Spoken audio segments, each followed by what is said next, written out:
Hello everyone. Hi. Happy Friday. Thanks for joining us. We'll kind of let people tune in. My name's Erin Kopek and I'm the Marketing Director for Higher Level. I'm Larissa Munkin. I do internal HR for all higher level employees that work in all of our physical and remote locations. And today we're going to talk a little about onboarding and employee retention and just that big important phrase that we've all kind of learned from that really provides a good experience for the new employee within your business. So thanks for tuning in again. Kind of transitioning into what onboarding is. It's a mixture of things. It's introducing candidates and new hires to your culture, your policies and procedures, and also just showing them who your company is. It also gets them engaged right from the get-go.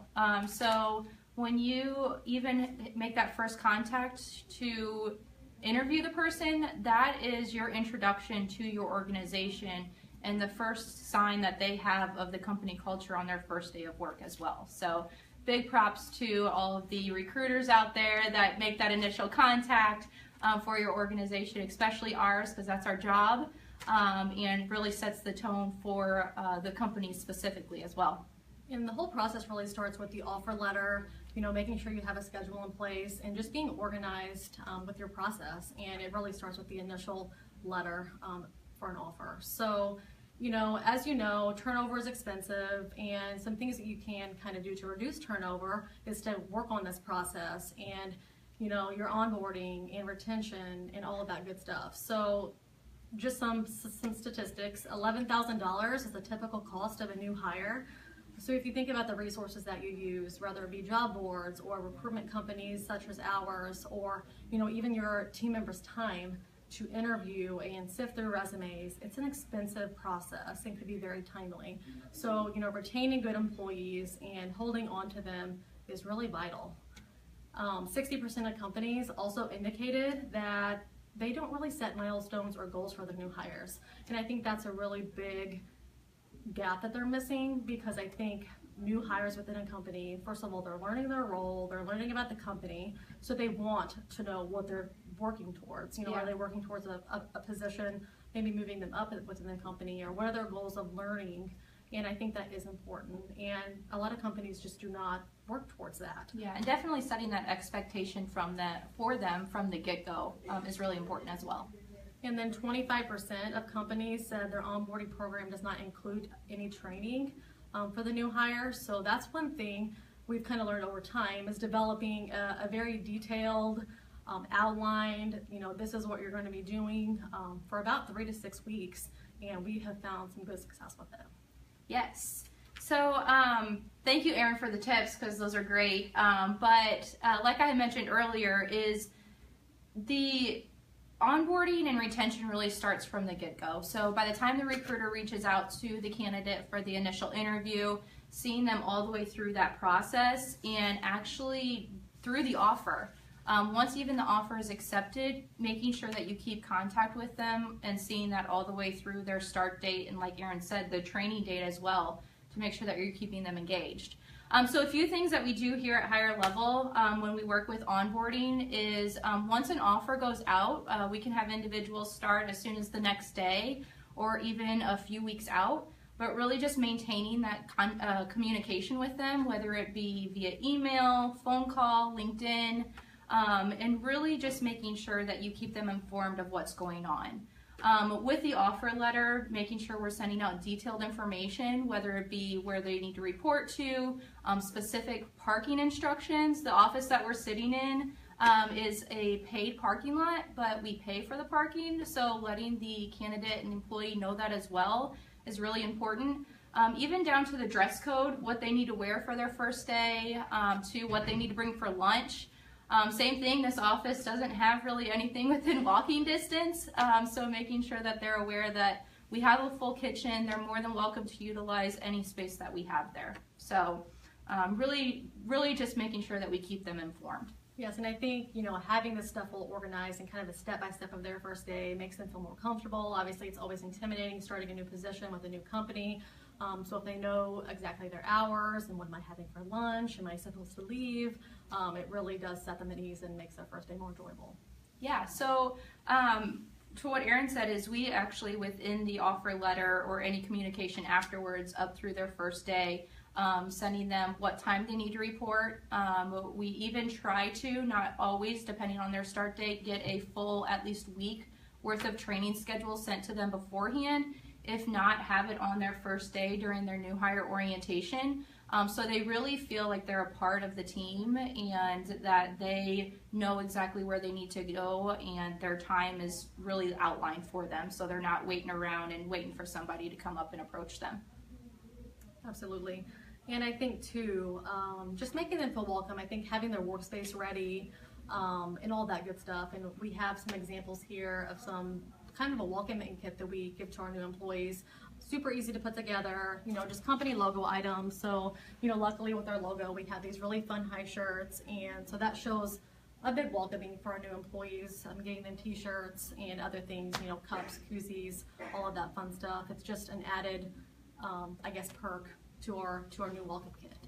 Yes. So we even have, in addition to all of the fun promotional items that we give, we have a very outlined new hire orientation training binder that all new hires get on their first day.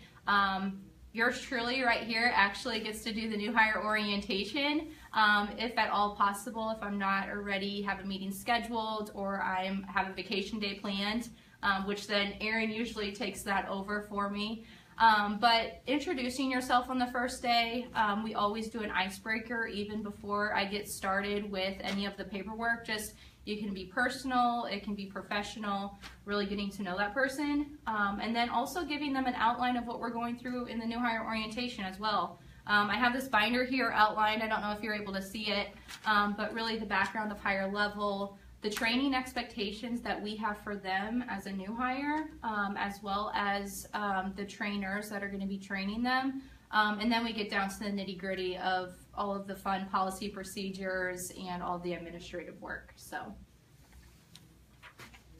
also on the first day, we have this fun stuff. We go through the policies and procedures and kind of the checklist on, forms to fill out. But we also want to make sure when we're giving them a tour of the office or introduce them to the new team members that it's really important to do different items. So something that I've actually seen do recently, we do not currently do, but I think is a pretty cool idea is, send your new employee a welcoming video.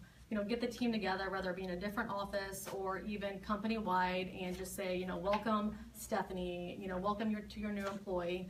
Those are just some new ideas. We're trying to use video a little bit more during some different processes, so even our employees that are in remote locations and in our outside offices feel welcome and feel more connected with us versus just sending an email. Another thing that we also do is an internal newsletter. So that really provides our team members, of 75 people, a good insight, what does our new team member look like, a little bit of a biography about them, their interests, and really just gives them that first round of introductions company-wide. So that's something that we really think that's important. Yeah, so our new hires even within their first week actually send out an introduction to the entire organization.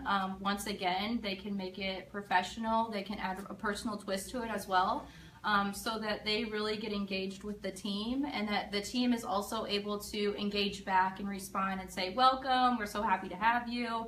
And it really makes everybody feel a part, like Erin said, whether it's in one of our physical offices or if it's in our onesie, twosie offices that are remote, and even having some of our own employees working from home really makes them feel a part of the organization. Yeah, so we mentioned, introductions, kind of office tours, even down to where to get supplies, where to locate the restrooms. I think on your first day, it's just a really nice touch. We, in a lot of our locations, have a recycling program, so how that works and where to put your trash is really what we focus on there. So little things like that, anything that can help that new employee feel comfortable is a plus. Yeah. And with walking them around, we also introduce them to everybody that's in the office at that time. Sometimes I do it beforehand if they've shown up early, or sometimes we'll go ahead and do it afterwards if we have more employees trickling in to start their workday. It really just depends. but also making sure that the team that they're joining knows that the new hire is going to be there as well. So one thing that we've actually started doing is if the employee that we currently have is scheduled to be training this new hire, they have it on their calendar, so we have designated time set aside for the training specifically, and the new hire knows that they have the full trainer's attention. So that's definitely helped out in making the new hire feeling more engaged.